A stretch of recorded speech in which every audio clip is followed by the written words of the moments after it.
un pueblo en Nerja por el que además personalmente siento un gran afecto y aprovecho para venir siempre que puedo esta oportunidad fantástica. Ha sido además de la vecina Belén Málaga, donde el Día del Libro no se celebra.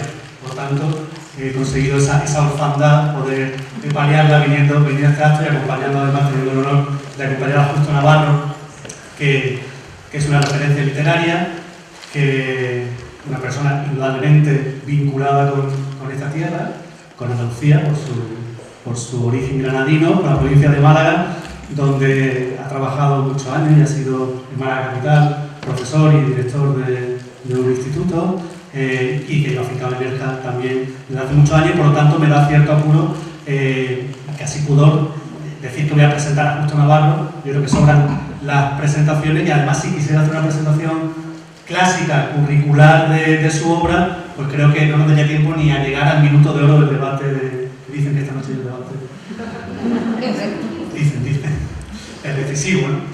Bueno, en cualquier caso sí quiero dar antes de dar la palabra a Justo Navarro. Se trata, y este es el planteamiento un poco de este acto, de que con la excusa de la novedad que supone su última novela, Petit París, podamos hablar de este libro, podamos hablar de novela negra, y como decíamos hace unos minutos, podamos hablar también de la vida literaria fundamentalmente, y de lo que vaya surgiendo en la conversación.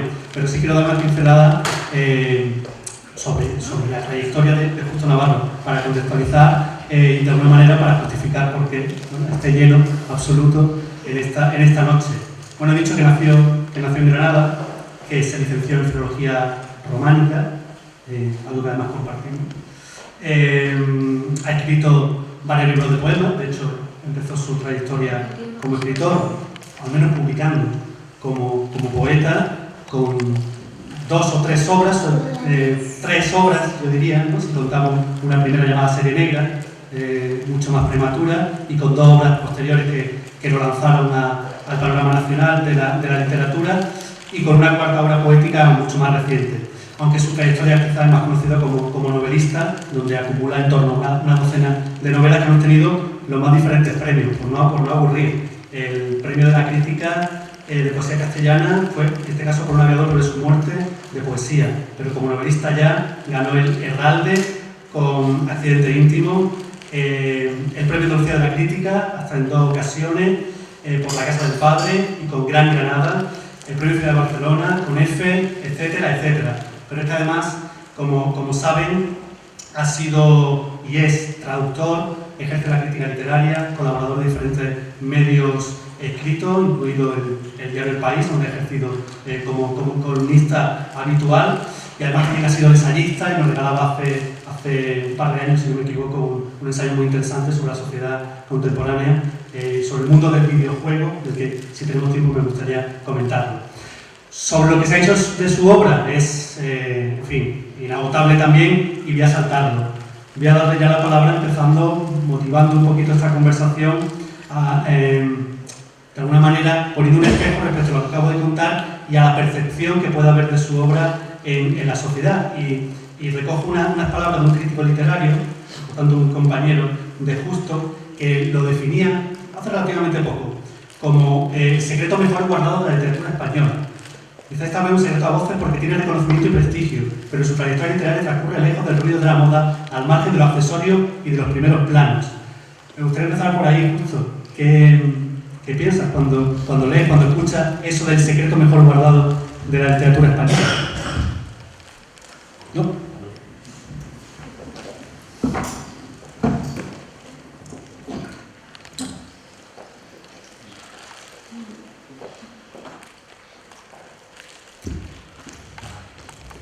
Bueno, ya veis que soy torpísimo, ¿no? Y aparte que estaba ya aquí tan lejos que creo que no sé si ya es realidad o sueño, porque no sé, estoy como dividido en 2 realidades brutales, una oscura y otra luminosa, y estoy un poco cohibido, que se dice cohibido. Sí, pues, podemos acercarnos un poquito. Sí,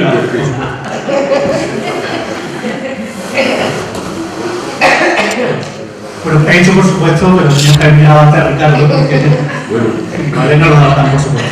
Habitualmente cuando uno está cohibido se retira, pero yo estoy buscando un poco de calma. Pero no, yo la verdad, eso del secreto mejor guardado y tal, pues yo leo cosas mucho peores que eso. O sea que esas cosas hay que tomárselas. Una vez un crítico destrozó una novela mía que se llama F, y había una errata en el libro que estaba mal escrito el nombre de ese crítico en los agradecimientos, le daba las gracias por algo, pero me equivoqué al escribir el nombre. Y total, y me escribió y me dijo, no te creas que he puesto tan mal la novela porque te equivocaras en mi nombre, porque además lo entendió como una alusión política, no sé. Y al cabo del tiempo nos encontramos, y tú estás peleado, digo, no, mira, te digo lo que te dije entonces. Igual que cuando ponía estupendamente mis novelas, otras novelas mías, me parecían magníficos, ahora que las ponen más, me parece también magnífico. O sea, tú dices lo que te parece. Para uno soy el secreto mejor guardado y para otro seré el bluff más grande de la literatura española, si es que llego a bluff y a grande, si quiero. O sea, que esas cosas, pues no sé, pues te animan unos días y otros te desaniman, y así te lo tienes que tomar como una especie de medicamento, unos días un estimulante y otros días un depresivo. Justo hoy pues, se celebra el Día Internacional del Libro, y además, como digo, hemos tenido la suerte en ERJA de tener este programa doble con la magnífica intervención de Laura Freixas, que además ha sido un regalo para los lectores también, no simplemente, que ya es mucho lo que ha hecho, la intervención brillante como suele ser habitual, sino que además de su exposición la ha coronado con una serie de lecturas que yo creo que contextualizaba muy bien lo que... Y por tanto también un regalo para los lectores. Y a mí me gustaría hablar del Justo Navarro, antes de pasar a mayores, de pasar a hablar de la novela, de la novela negra.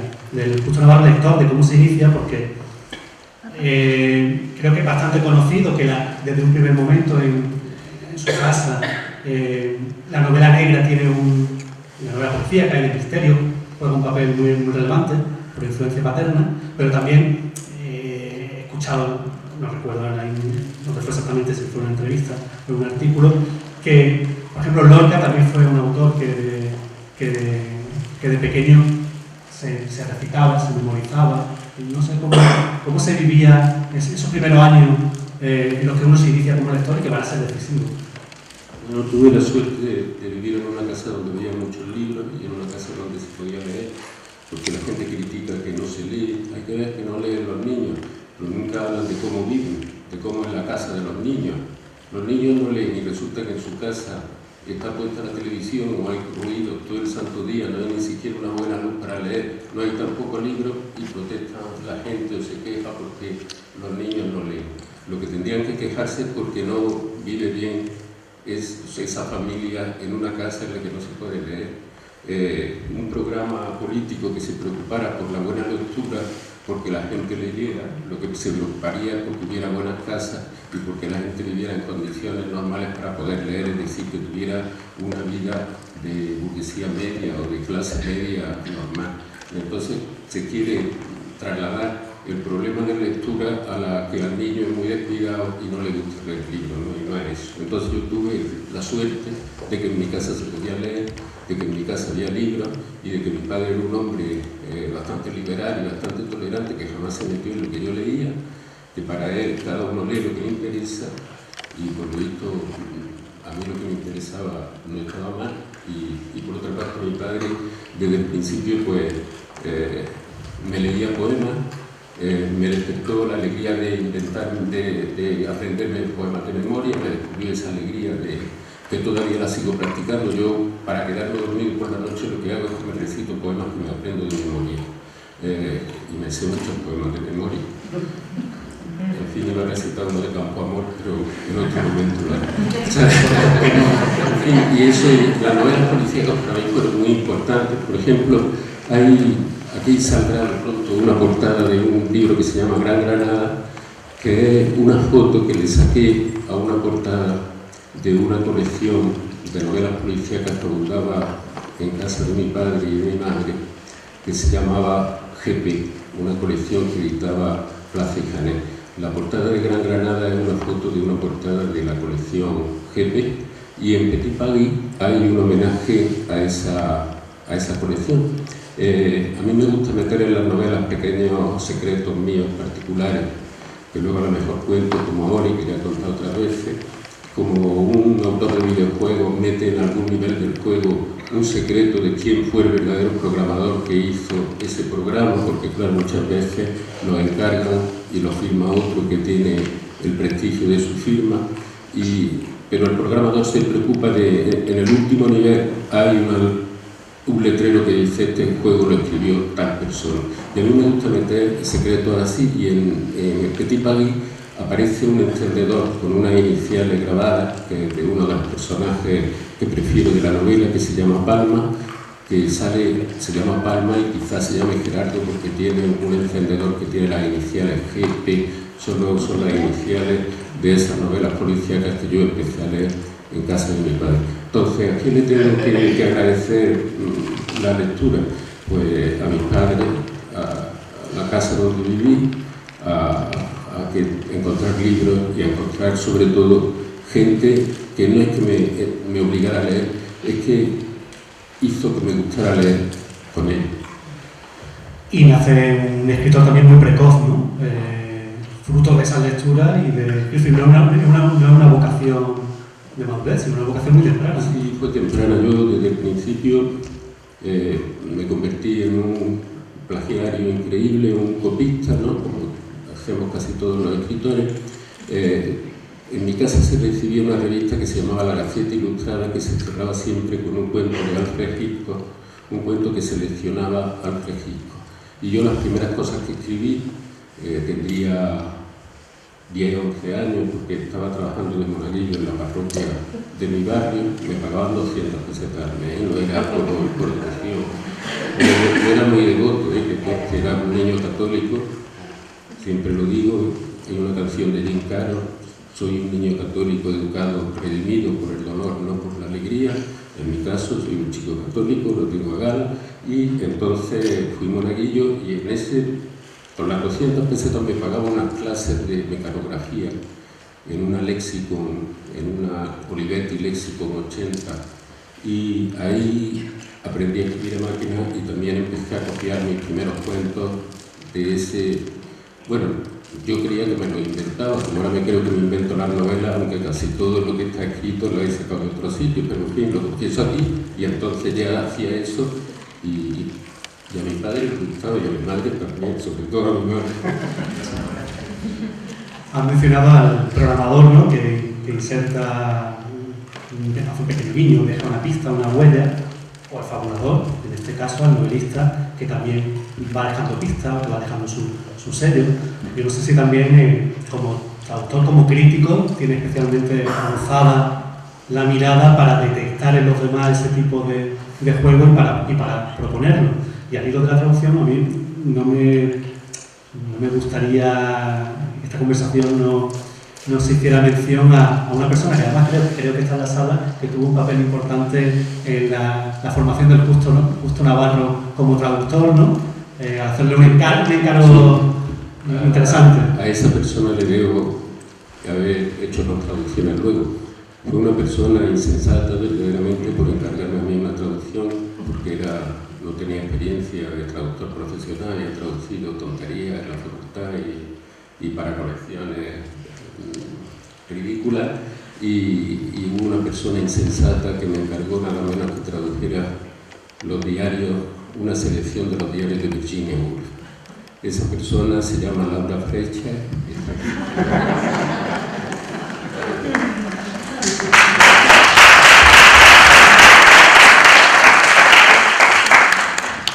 Total, fui un desastre.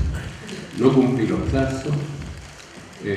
Laura me llamaba a una hora en perspectiva, a las 8:30 de la mañana, a las 8, ¿qué pasa con la traducción?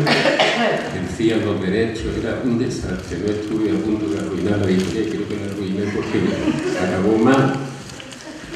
En fin, desastroso. Pero aprendí que había que cumplir los plazos. Desde entonces jamás he vuelto a cumplir un plazo, me he adelantado, así que muchas gracias. Creo que Marx considera tanto la traducción como la crítica como géneros mayores, es decir, un género literario, yo no sé si con igualdad de derecho que la novela, que el ensayo. Yo no distingo entre géneros, yo creo que escribir es, a mí me gusta decir que es prestarle atención a las cosas. Un filósofo muy cursi español que hubo, que creo que se llama Ortega y Gasset, dijo que enamorarse de una persona es prestarle especial atención, y escribir es prestarle especial atención a las personas y a las cosas y reparar en el mundo, es decir, estar enamorado de las personas y de las cosas. Y eso es escribir, y para mí eso es lo que funciona. Hagas crítica, traduzcas. Traducir es una forma de leer con una atención especial y con un compromiso especial con el autor que estás traduciendo y con los lectores que están esperando ese libro, que esperan que seas fiel al autor, y tú tienes que ser fiel a ti mismo y al autor, y, en fin, que para no escribir es un compromiso serio, y yo procuro aprenderlo cada día y hacerlo lo mejor que puedo, no sé. Además has traducido a traductores que han sido muy creativos, ¿no? Pienso en Jorge Luis Borges, ¿no? Que cuando se lee el currículum de Justo Navarro puede llamar la atención de que ha sido traductor de Borges, ¿no? Lo primero que piensa es Borges. Borges escribía en... Borges dio una conferencia en Harvard en inglés, y eso fue lo que traduje. Por cierto, un amigo me contó que en aquel tiempo Borges era muy amado por los estudiantes, y cuando salía de dar las conferencias se iban con Borges a tomar una copa y hablar con él, divertirse un poco, y siempre que llegaban al sitio donde paraba Borges, una de esas residencias que hay en los campus universitarios americanos, una casa para él solo, estaba allí, lo estaba esperando la mujer, él en el balcón, que maldecía a todos los estudiantes y armaba una bronca terrorífica, y quizá por eso las conferencias tienen ese tono tan delicado de fuga del mundo real, porque iba huyendo de su casa. Bueno, la mayor parte de los hogares son terribles, para que vamos a engañarnos, por lo menos los que yo he conocido y tal. Y en fin, que es normal que la gente se vaya a los bares y eso, huya de su casa y de donde viva. Un gran conferenciante muy templado, ¿no? Un conferenciante muy... que una pronunciación muy enfática, ¿no? Una pregunta casi muy típica, ¿no? Pregunta de escritores, ¿no? ¿Qué hay de biográfico? Lo digo porque la novela de Justo Navarro, en muchas de sus novelas, hay una primera persona muy acusada, y por lo tanto ya el lector tiende a buscar identificación entre esa voz del narrador y el autor, que generalmente suele ser falsa, pero sí es cierto que hay presencia, ¿no? del autor, y que va dejando también su reguero en los personajes. Hablando en el caso concreto de Petit Paris, puede ser, o de Gran Granada, en el personaje del comisario Polo, puede ser un recuerdo, ¿no? Una apariencia física, ¿no? Porque en este caso el autor ha encarnado en un determinado personaje que recuerda de su infancia al personaje principal, ¿no? Pero puede ser también, hay novelas protagonizadas, por ejemplo, por traductores, ¿no? En la novelística de Justo Navarro. Yo no sé cómo se juega esa presencia del yo cuando se quiere al mismo tiempo ocultar la personalidad del autor. No sé, me interesa mucho siempre cómo se vive esa batalla. No trato nunca de ocultar mi personalidad, es inevitable, como si quieres ocultar tu personalidad. Afirma a ver qué personalidad tiene, es absurdo, ¿no? O la huella, no se puede. Cada uno tenemos la voz que tenemos, también sabemos imitar voces, en fin, estas cosas. No, la presencia autobiográfica en las novelas yo creo que es de otro tipo. O sea, yo digo que yo veo doble, podemos ver doble en el espacio, ¿no? Duplicamos un cuerpo, duplicamos un objeto, tenemos diplopía, vemos doble porque somos viscos, porque estamos intoxicados con algún producto, no sé. Puede ser esto, pero yo veo doble también en el tiempo. Y no solo doble, veo triple, 4 veces, 5 veces, porque cuando, por ejemplo, estoy describiendo una casa en Petit Paris, una casa de Granada, por ejemplo, que hay en la calle de las Tablas, lo que estoy viendo es una casa a la que yo iba cuando tenía 12 o 13 años, que era del Opus Dei, porque iba a ver a un señor que era amigo de mi padre y al que iba a verlo los miércoles por la tarde y me invitaba a merendar café con leche y galletas, me acuerdo. Y entonces esa casa es la que aparece en la novela. En Gran Granada, los distintos sitios que aparecen están también tomados de cosas que yo he vivido. Por ejemplo, el principio de Petit Paris. El principio de Petit Paris es que un señor ve en un documental alemán del año 43, del año 1943, ve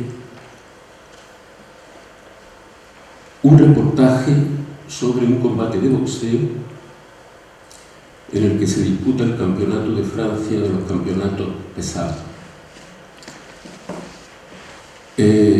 Esas cosas las aprendí, me enteré que habían pasado leyendo los periódicos de la época. Una cosa que a mí me encanta cuando escribo estas novelas que están situadas en el pasado, por ejemplo en 1963 en Granada o en 1943 en París, es que me leo día por día todos los periódicos de la época. Hoy día además contamos con internet, lo digo para el que le interese. Hay una cosa que se llama Gálica, que tiene una biblioteca con todos los periódicos de 1943 que se publicaban en París. Yo fui leyendo los 3 periódicos principales, que eran de París, que eran Le Matin, que eran Paris Soir, y un periódico que publicaban los alemanes, París estaba ocupado por los alemanes, que se llamaba Pariser Zeitung. Yo leía el alemán con mucha mayor dificultad, los titulares y esas cosas. Lo otro me lo he leído día por día y vi que hubo un combate de boxeo el 23 de enero de los campeonatos pesados. Se me despertó la curiosidad y fui a buscar quiénes eran los contrincantes que habían disputado ese campeonato de Francia de los pesos pesados, y descubrí que uno de ellos fue luego, o ya lo era en ese momento, un miembro muy activo de las milicias francesas de extrema derecha. Seguí su historia y descubrí que la resistencia francesa lo había matado a finales de 1944, principios de 1945, ya no me acuerdo, lo había cogido prisionero, lo había fusilado después de someterlo a un juicio. Bien, entonces, como Petit Paris trata de un pequeño grupo de policías, periodistas, traficantes de objetos de arte, etcétera, españoles, lo que llama la novela La Escuadra Española, relacionados con la oficina consular de España en París, con el Consulado General de España en el París ocupado, pensé, alguno de esos miembros de esa pequeña escuadra española podría ser amigo de ese activista de extrema derecha, campeón de boxeo, y fueron todos los amigos a verlo al combate. Y en el grupo de los amigos del aspirante aparece uno de los personajes claves de la novela, que el principio es este.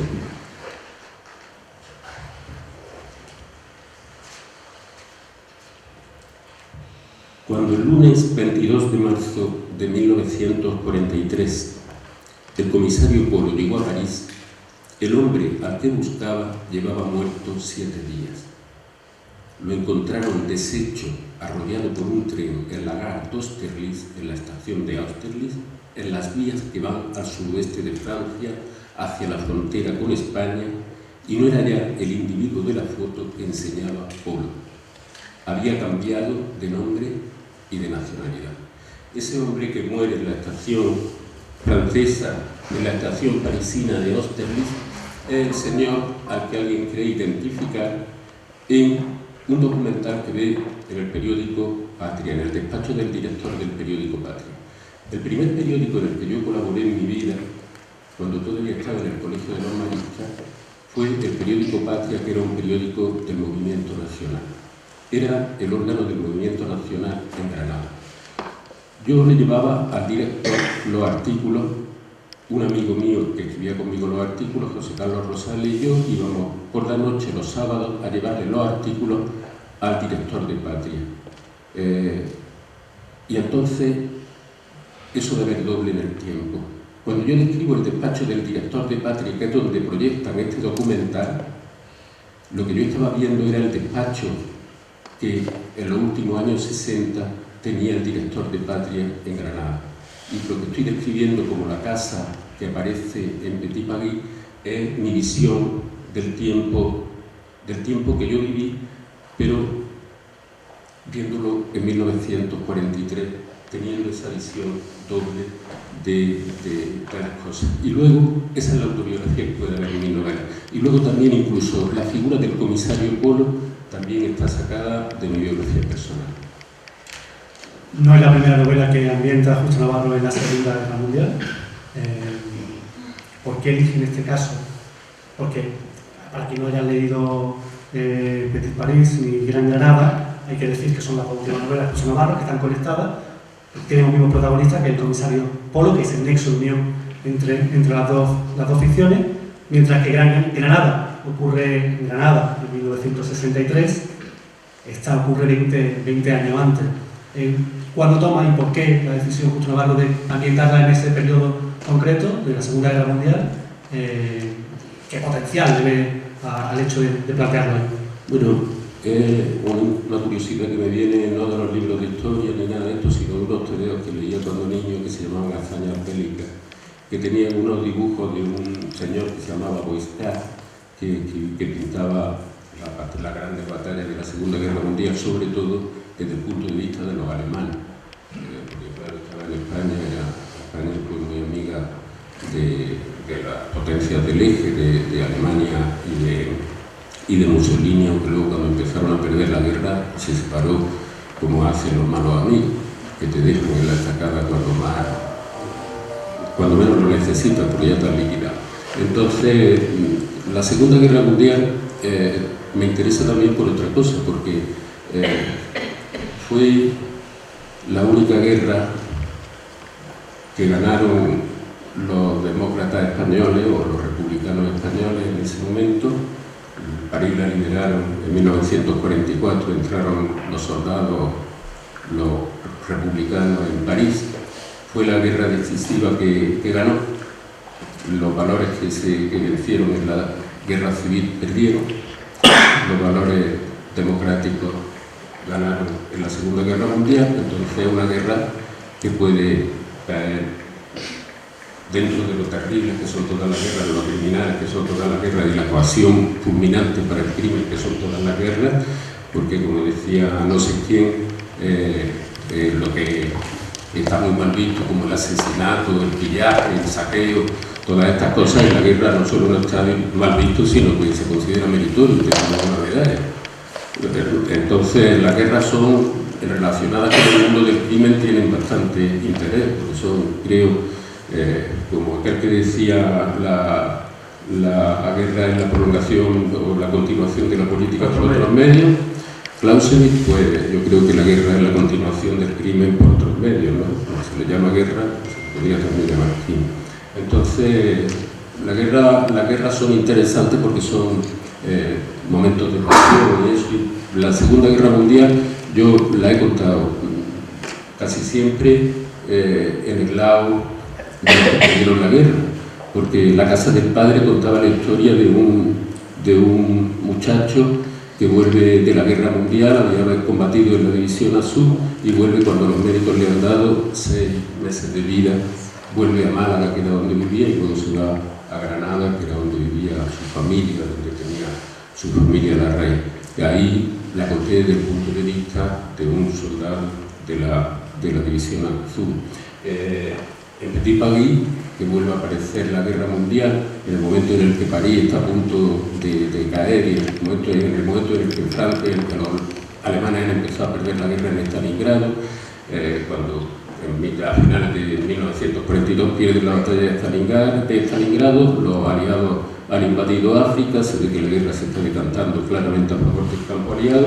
Me interesaba ese momento de descomposición, me metí ahí. Y aquí está contada desde el punto de vista de ese pequeño grupo de policías, periodistas, abogados, traficantes de objetos de arte ligados al consulado español. Es decir, está contada desde el punto de vista de los que iban a perder la guerra, aunque en ese momento ya España se hubiera separado ya, se hubiera declarado neutral, no como antes, no beligerante, etc.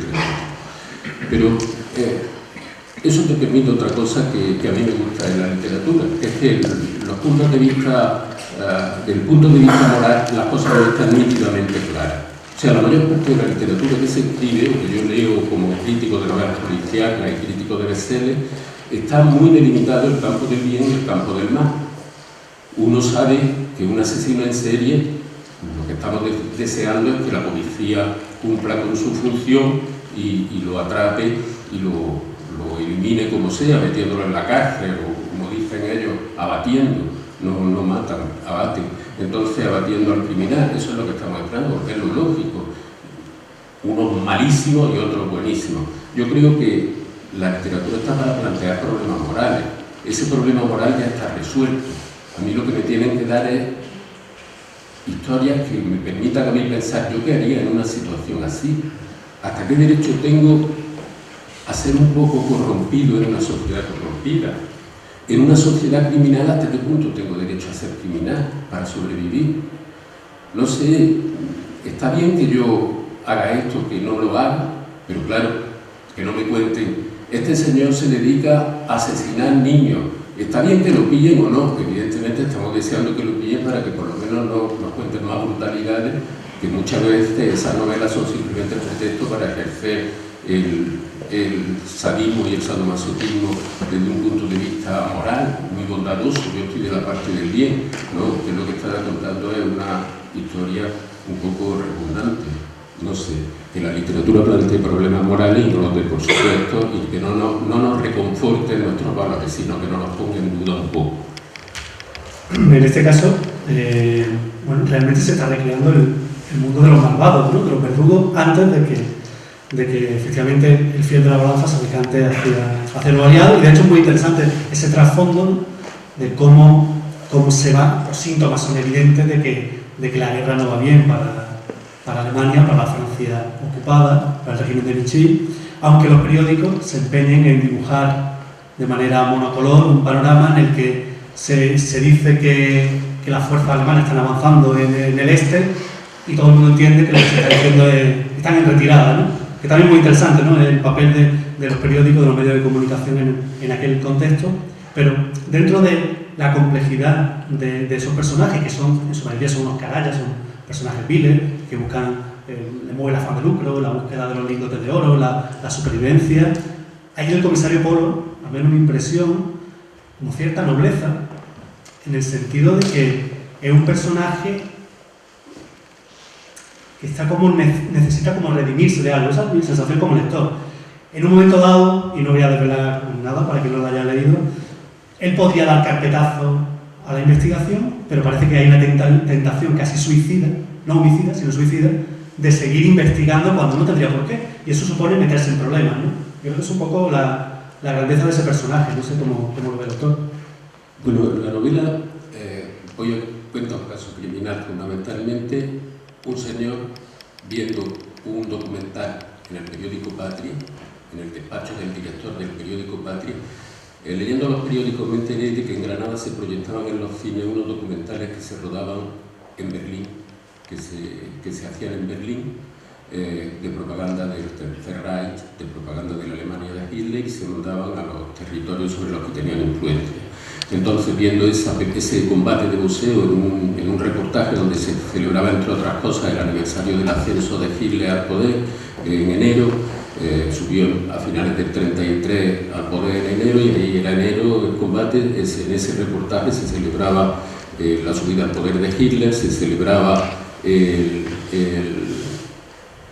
cumpleaños del mariscal Goering, se contaba el combate de boxeo del campeonato de los pesos pesados, y un señor que está entre la camarilla de los distinguidos de Granada, invitados por el director del periódico Patria, viendo una proyección en privado de uno de los documentales alemanes, identifica entre los amigos del aspirante a un señor italiano que había estado en Granada en 1940 y había desaparecido con 4 kilos de oro que eran de este industrial, azucarero, tabacalero, granadino, que vivía en la calle de las Tablas, donde yo iba a la casa de los Bien, pues este señor le encarga al comisario Polo que vaya a París a buscar su oro. Y el comisario Polo se va al consulado de España porque dice, si está allí con los de la extrema derecha francesa, con las milicias francesas, este señor, lo más probable es que tenga algo que ver con el consulado de España, que también tenía relación con esa gente y sobre todo con la Gestapo. Entonces, pues va a buscarlo y a partir de ahí se desarrolla la novela. Respecto a los periódicos son muy interesantes, porque si yo escribo novelas sobre 1943 o 1963, a mí el pasado, al fin y al cabo, como material narrativo es muy interesante, pero me da lo mismo, diría yo. El pasado lo que te permite ver el presente con una cierta distancia. Por ejemplo, en Gran Granada, Polo, que he dicho aquí entre nosotros, tú me decías, parece un hombre más o menos honesto, tal. Que hay cierta nobleza, sí, ¿no? Tiene una nobleza evidente, pero yo creo que Polo es simplemente un superviviente, un tío que quiere salir adelante como sea, y es lo que más le preocupa. Salir adelante como sea y salvarse como sea, y como dice en un párrafo de la novela, usted ya conoce, le dice a un funcionario, usted ya conoce cómo somos los funcionarios, estamos dispuestos a decir lo que quiera que digamos, lo que nuestros jefes quieren que digamos, con tal de que nos dejen tranquilos y con tal de salir adelante. Y eso es lo que yo creo que es la estrategia de Polo, fundamentalmente, tanto en Gran Granada como en Petit Paris. Yo creo que Polo es el típico funcionario superviviente que trata de salir adelante. Y ese es el problema moral, yo creo, que plantea la figura del comisario Polo. Pero dicho esto, me gusta el presente porque me sirve para ver con distancia el pasado. El comisario Polo en Gran Granada se presenta como un policía ya jubilado. En Gran Granada tiene ya más de 80 años. En Gran Granada, por ejemplo, era simplemente un consejero del gobernador. Ahora hablaré de los ojos del comisario Polo, quién era el comisario Polo en mi vida real. Pero el pasado me interesa porque me permite ver con distancia el presente. El comisario Polo en Granada, ingeniero de telecomunicaciones, se dedicaba a controlar la red telefónica de la provincia de Granada, que entonces era muy pequeña. En 1963 casi nadie tenía teléfono. Había un teléfono a lo mejor en un edificio y a ese teléfono bajaban todos los vecinos y vecinas a llamar por teléfono. Desde allí recibían llamadas cuando era urgente algo. Era así, y entonces era muy fácil de controlar eso. Pero el comisario Polo ya preveía la posibilidad de que en el futuro, igual que es obligatorio tener un carnet de identidad, fuera obligatorio tener un teléfono que te tuviera controlado siempre, una especie de teléfono pulsera, una especie de teléfono de mano que tuviera también una cámara y te estuvieran oyendo siempre y viendo siempre lo que hacía. Sí, del Estado policial a la sociedad policial, ¿no? Exactamente, eso decía la propaganda de la novela, del Estado policial a la sociedad policial. Veía una sociedad en la que todo el mundo era policía, todo el mundo estaba atento a lo que hacía el otro y a sacarle fotos y tal. Una vez me inventé una novela que había un señor nada más que haciéndome fotos, y como yo entonces vivía casi en la clandestinidad, estuve a punto de acercarme al señor y decirle, si le den usted la cámara, se la compro, lo que sea, pero no saca usted más fotos, me está usted molestando. Bueno, ahora ya es imposible, ahora menos mal que las fotos se le hacen al plato de comida, que es mucho más interesante que yo. Entonces, eso el comisario Polo ya lo tenía previsto más o menos, y a mí me sirve. Por cierto, me preguntaron, yo estaba hablando de esto una vez porque siempre digo lo mismo, lo voy repitiendo, no lo sé, en distintos sitios y tal, pero ya no me lo estoy inventando ahora. Me dijo una periodista, entonces ¿usted cree que ahora somos menos libres? Y le dije, no, ahora somos mucho más libres, por eso nos controlan más. El secreto es ese, no es que seamos menos, somos muchísimo más libres. Pero en fin, en Petit Paris, por ejemplo, aparece una cosa que se llama Berechte Vernehmung, que significa interrogatorio reforzado. Eso era lo que decía la Gestapo que hacían los alemanes, que no torturaban. Significa, ya digo, interrogatorio reforzado. Y yo dije, qué barbaridad. Si eso es lo que se inventaron la administración Bush en el 2003, cuando empezaron, Estados Unidos vio que la tortura era una maravilla para mantener la paz en el mundo. Se inventaron una cosa que se llamaba Enhanced Interrogation Technique, que era técnica de interrogatorio reforzado, exactamente igual que la que estaba en 1943, pero otra cosa que aprendí leyendo periódicos de 1943. Las mismas noticias que publicaban los dos periódicos de Granada, El Patria y El Ideal, en 1943, sobre la evolución de la guerra en el frente ruso y en el frente del norte de África, eran exactamente iguales. ¿Por qué? Porque las facilitaban los estados mayores alemán e italiano. Y resulta que cuando fueron las guerras de Oriente hace poco, Irak, Afganistán, etcétera, que todavía algunas duran todas, no algunas, pues resulta que todas las informaciones que llegaban sobre la guerra era exactamente igual, todos los periódicos eran lo mismo, era exactamente igual que en 1943, exactamente igual que en el París ocupado por los nazis y en la Granada donde estaba el periódico del movimiento y que estaba dentro del área de influencia alemana. Incluso en 1940 salió en el Boletín Oficial del Estado que España se amoldaba al horario alemán.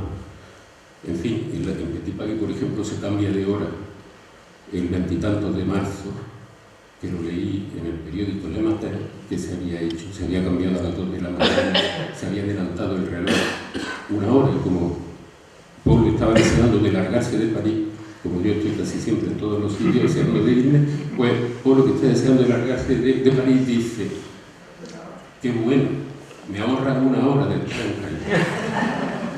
Espero que no esté deseando irse de la fake news, por lo tanto, no son un invento, ¿no? De la modernidad.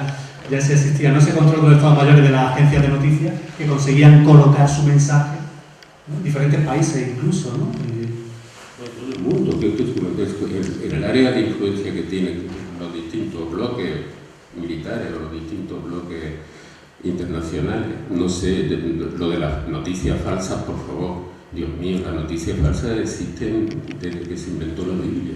Digo yo, hombre, yo creo que ahora se inventen lo de las noticias falsas y además lo difundan y traten de estudiarlo los mayores fabricantes de noticias falsas que hay en la humanidad, aunque quizá haya habido, porque nunca ha habido tantos medios para hacer noticias falsas. Hay muchas más noticias falsas porque hay unos medios, pero noticias falsas siempre ha habido, desde que vamos. Y hay más repetidores, ¿no? Que multiplican los ecos de esas noticias falsas, quizás eso es lo que hay. Efectivamente, ahora también hay una máquina repetidora permanente que está, no para de funcionar. Y claro que con noticias falsas, por favor, menuda novedad. Es como si alguien llega y dice: han inventado la lluvia, porque había hecho que haya llovido esta mañana un poco.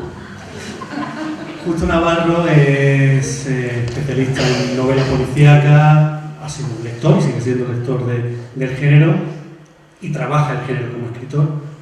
Yo no sé cómo consigue uno, de alguna manera, no silenciar, pero bajar el volumen de todas esas voces que uno ha ido leyendo de autores para que emerja la voz propia, ¿no? En un género que además tiene como unos códigos, ¿no? Muy determinados y dentro de los que es fácil caer en la emulación casi sin querer. Yo creo que todos estamos hechos por una multitud de voces y eso es lo bueno que tenemos como personas. O sea, yo eso, la verdad, yo por ejemplo no creo en las identidades fijas y a defender mi identidad, porque yo creo que en mi vida he tenido identidad. Yo me acuerdo una vez que me dijeron en el colegio: tienes que ser fiel a ti mismo, y yo me quedé pensando: ¿fiel a quién? Si yo no soy nadie, si no tengo personalidad, o sea, si verdaderamente estoy inventándome cada día. Yo soy ese aluvión de voces que tú dices. No es que trate ni de ocultarlas, ni de al revés. Cuanto más voces me lleguen, mejor. Ojalá toda la voz propia se hace de la suma y la confusión de todas esas voces, ¿no? Cuando un escritor se dice, tiene un sello personal. Bueno, ¿quién no tiene un sello personal? Hasta los más planos, yo creo que tienen un sello personal. Lo que pasa es que como son tan planos no nos invitan a buscarlo, el sello personal. Hasta los malos imitadores no tienen su sello. No sé, pero yo soy feliz, estoy feliz de que me invadan todas las voces que quieran y descubrir nuevas voces que también me invadan. Y ojalá se olvidara todas las voces que tengo en la cabeza y me llegaran otras totalmente nuevas. Y también de camino me pudiera cambiar la cara y tal. Porque eso de la voz es un poco como la cara, quiera que no, tenemos cada uno la cara que más o menos merecemos. Y ya está, o sea, algunos no merecemos.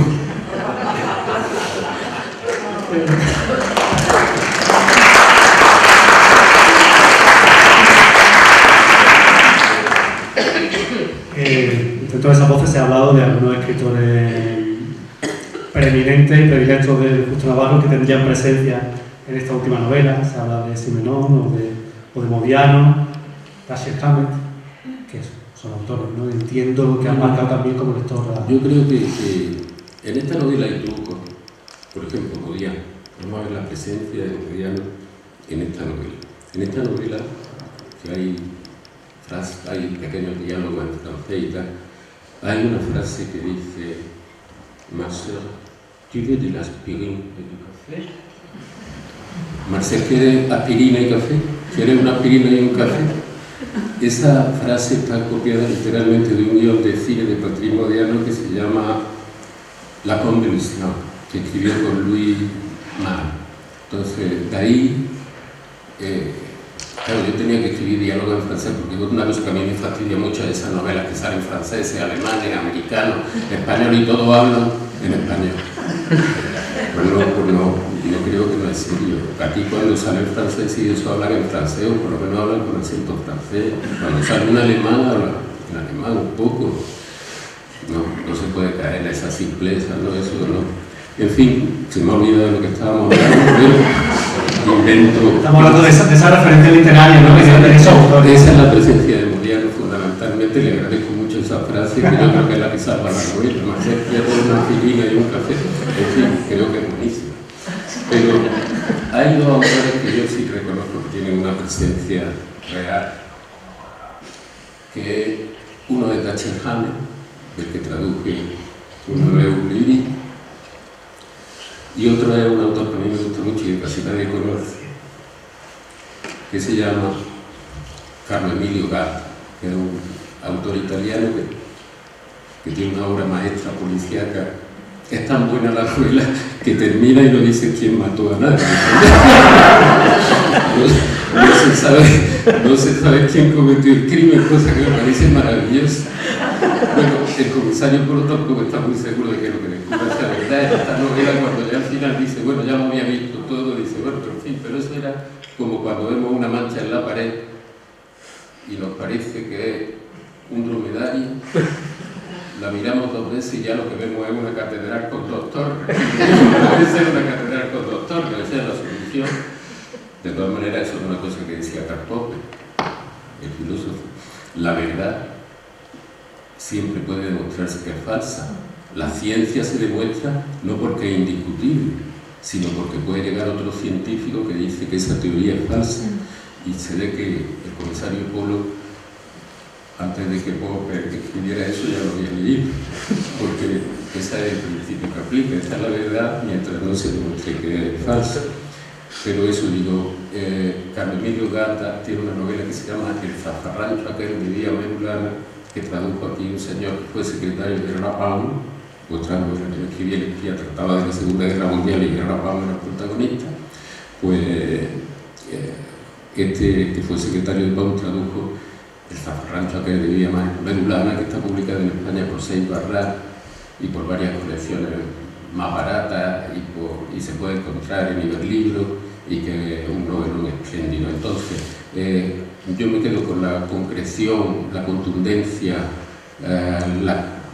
la concisión de Dashiell Hammett, la dureza de Dashiell Hammett, el mejor Dashiell Hammett, y también me quedo con la extraordinaria riqueza verbal, imaginativa, inventiva, corrosiva de Carlo Emilio Gatta. Si esas dos cosas me invadieran y me transformaran, yo lo agradecería muchísimo. Y esos son quizás los 2 autores más presentes en Gran Granada y en Petit Pau. Esos lingotes de oro que, hablando de Dashiell Hammett, son un poco como un MacGuffin, ¿no? De alguna manera, se aparece constantemente la referencia que hay en un lingote de oro que ha desaparecido, pero que en realidad lo que menos importa es qué pasa con ese oro, si existe, si no, bueno, quién lo tiene. Iba a decir lo que pasa con el oro, pero se ha roto el micrófono. No, sí, se ha desconectado para que no lo dijera, así que no lo voy a decir. Ahora me he acordado de una película que se llamaba Los 39 escalones, que era de Hitchcock. Ya hemos nombrado a Hitchcock 2 veces esta noche.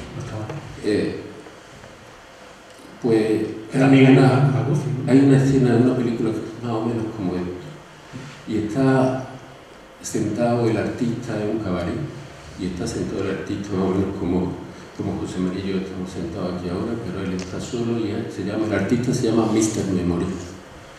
Entonces dice Mr. Memory, pueden preguntarme lo que quieran, la pregunta que sea que se responderá. Entonces sale uno. ¿En qué año acabó la guerra de los 7 años? ¿Y qué día? ¿Y dónde? Y el tío contesta y le van haciendo distintas preguntas y de pronto alguien le pregunta, dígame qué es la organización 39 escalones. Y dice Mr. Memory, 39 escalones es, y en ese momento desde el público le tiran un tiro. Así que yo le he dicho lo que va a pasar con los en lugar de euro por si alguien me conoce.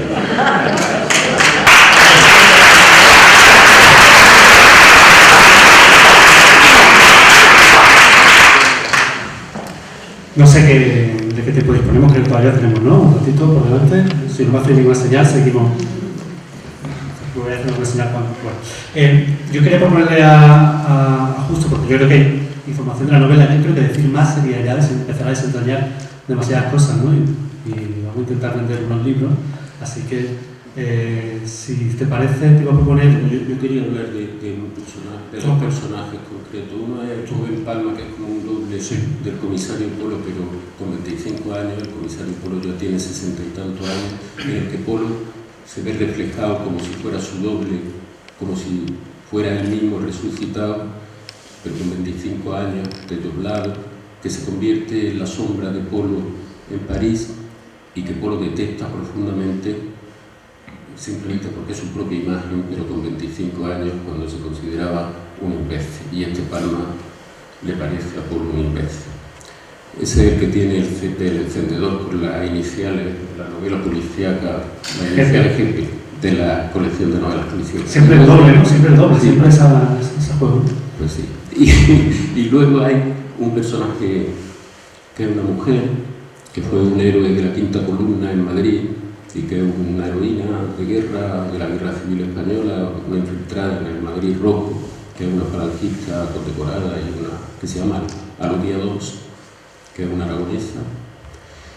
Y esta mujer, yo creo que es uno de mis personajes favoritos de la novela, es la que verdaderamente maneja el consulado de España en París, y sobre todo tiene sus propios negocios, su propio mundo, y juega un papel clave tanto en la solución del misterio de la novela como en el desarrollo de la acción.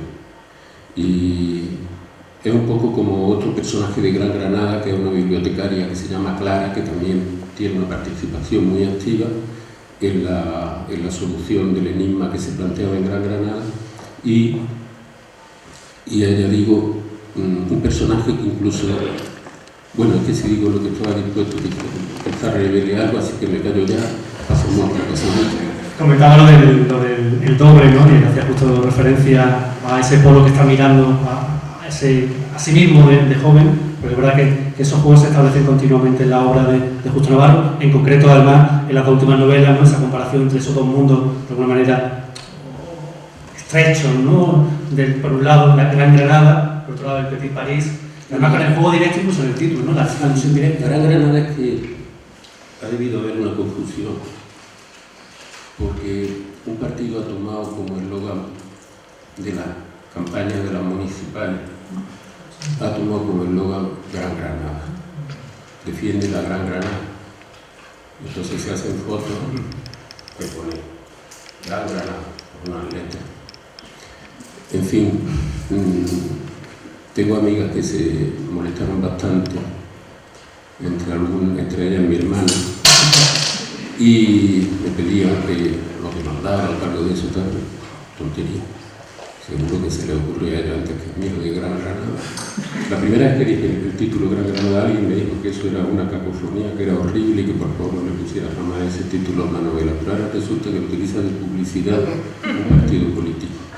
Bueno, ha debido interpretar mal porque la Gran Granada a la que se refiere Gran Granada es la Gran Granada, como dice uno de los personajes, el pequeñísimo círculo homosexual, es decir, de un solo sexo, de todos los mandatarios de la época 1963 del franquismo, todos los jerarcas del franquismo, es decir, los industriales del azúcar y del tabaco, los funcionarios de la audiencia territorial, es decir, la judicatura, los altos cargos de la policía, los altos cargos del ejército, toda la burocracia del movimiento nacional. Esa es la Gran Granada, ese pequeño círculo de profesionales liberales que viven en los mejores edificios y que ocupan las mejores oficinas y las mejores consultas y los mejores bufetes de abogados. Esa es la pequeña Gran Granada de la que habla el título de la novela. Ahora un partido ha asumido eso cuando Gran Granada se refería simplemente a la oligarquía que regía Granada en 1963 en pleno franquismo. Se ha sentido no sé qué, y ha adoptado ese lema. Y Petit Pagui es el pequeño círculo de policías, abogados, periodistas que trabajan con el Consulado General de España y con la Gestapo también, entre otras cosas persiguiendo a los refugiados de la República que se han escondido en París. Por cierto, a lo que se dedica el comisario Polo cuando llega a París la primera vez en 1940. Me ha recordado justo hablando del eslogan de este partido, a que fuiste también cronista, una campaña, una municipal, creo recordar, fuiste cronista, ¿no? En un blog de desarrollo de aquella campaña, se quedaron allí una entrada memorable, no sé si recuerda aquella campaña, creo que fue en 2007, puede ser. Sí, me acuerdo. No sé si han vuelto a repetir luego la experiencia. Una vez me mandaron a cubrir un meeting del entonces presidente de la Junta de Andalucía. Y tuve que ir a Dos Hermanas a un velódromo. El famoso velódromo de Dos Hermanas. Experiencia muy curiosa, sobre todo porque yo no tengo teléfono móvil y no tenía un teléfono móvil en mi vida. Y cuando llegué allí, para tenerme controlado lo de la organización del meeting, para cuando salía el líder y se retiraba y cuando tal, me dieron un teléfono móvil que por lo visto no paraba de sonar. Yo estaba dando vueltas por el velódromo, oyendo los conciertos y tal, el teléfono sonaba y sonaba y no me encontraba nadie, porque yo no lo oía. Yo no estaba acostumbrado, si oía un teléfono creía que era de otro. Y entonces me encontraban de pronto en una galería y me decían, pero te estamos buscando yo no sé cuál, y me llevaba. O sea que sí, que tengo experiencia política profunda. Bueno, como queda poquito tiempo y vamos a dejarle el turno al público para que pueda intervenir, yo no me resisto a proponer ese juego, que un poco, yo sé que como también justo ama los formatos televisivos y... Sí, yo no tengo televisión, pero lo veo mucho. No, quería proponer de manera muy rápida una serie de nombres de autores, de personas que han podido influenciar en su trayectoria como escritores también, para que nos diera una breve pincelada. Yo sé que esto es siempre un juego de... Me va a dejar en ridículo. Que va, al contrario, yo creo que es para el lucimiento del autor. Empezaría por Gabriel Ferrater, al que además dedicaste una novela muy importante, el pueblo. Bueno, Gabriel Ferrater, es que yo, cuando estudiaba en la facultad, descubrí sus poemas que salieron por el título Mujeres y Días en la traducción española. Y ahí venía el mejor poema sobre la Guerra Civil Española que yo he leído nunca, un poema narrativo largo, que me dejó absolutamente maravillado. Ahí aparecía traducido por Pedro Ginferrer. Y entonces fue un personaje del que me enamoré, no se puede decir de otra manera, no sé por qué, y entonces siempre y de pronto pensé la posibilidad de escribir una novela, porque Gabriel Ferrater contaba una cosa que una vez Gabriel Ferrater dijo que antes de cumplir 50 años pensaba matarse. Entonces, a partir de esa frase se me ocurrió escribir la novela, a ver qué pasaba antes de que Gabriel Ferrater cumpliera los 50 años. Luego hay una serie de circunstancias en la personalidad de Gabriel Ferrater que lo relacionaban con mi autobiografía, como tú decías antes. Una serie de rasgos del personaje, del poeta Gabriel Ferrater, que lo metían dentro de mi vida ya desde una perspectiva más. Y luego a mí me gusta también volver a figuras así del pasado y tal, porque me sirven para escribir mi especie de En busca del tiempo perdido. En realidad Gran Granada es mi En busca del tiempo perdido, o sea, es lo que puedo llegar a tratar de hacer En busca del tiempo perdido a la manera de Marcel Proust. Entonces, ese fue el motivo de que yo me fijara en Gabriel Ferrater, simplemente una cuestión de enamoramiento. Y ha hablado de Pérez Ferrer, también ha sido una persona que tuvo una gran influencia, ¿no? Sobre todo en yo creo un empujón decisivo, ¿no? No que me diera un empujón decisivo. El problema es que cuando yo estudiaba, me acuerdo que gracias a un poeta de Granada que se llamaba Juan de Loza, conocí la existencia de Pedro Gimferrer y conocí dos libros. Uno se llamaba El mar y otro se llamaba La muerte de Beverly Hills, que me parecieron sencillamente algo, no sé, algo que no me esperaba. Con los poemas que yo leí, de pronto leí aquello y aquello tuvo una gran influencia en mí como poeta, ¿no? Y luego Pedro Gimferrer jugó un papel muy importante en que yo escribiera el libro de Ferrater, porque era el que me animaba. Yo ya lo había abandonado, pero me llamaba todos los días y me preguntaba si iba a seguir escribiéndolo o no, y entonces lo escribí casi por Pedro Gimferrer. Y luego Pedro Gimferrer fue mi primer editor de una novela, me editó El doble del doble, ¿sabes? Y entonces aquello, pues, para mí siempre le estaré agradecido. Yo le digo que es mi joven maestro, porque verdaderamente me enseñó muchas cosas. Recuerdo el cariño con el que corrigió, con el que leyó El doble del doble y me propuso un montón de correcciones. Por ejemplo, me dijo que por qué escribía Caballero de noche, ese mueble donde se cuelga la chaqueta, o se colgaba antiguamente la chaqueta, los pantalones. Me dijo, se dice galán de noche. Y yo le dije, perdona, en Granada se dice caballero de noche. Y me dijo, así se dice en Granada, entonces déjalo. O sea, se dedicaba en esas cosas. No, pues le agradezco mucho. Siempre estaré agradecido, sobre todo porque me reveló una voz poética que yo no podía sospechar, y segundo porque fue, ya te digo, mi primer editor. Bueno, pues si hay palabras del público, para que así no sea yo el único entrevistador y podamos tener un minuto de diálogo, si no yo puedo seguir hasta aburrir a... Yo creo que ya la gente estará deseando ir a su casa. O a ver el debate de la decisión. Bueno, muchísimas gracias al Museo de Nerja, a su director, Juan Bautista Serrano. Muchísimas gracias, José Ricardo. Muchísimas gracias a Ricardo y a Rita y a la Galería Europa que se han inventado este acto, y muchísimas gracias a ustedes por acompañarnos.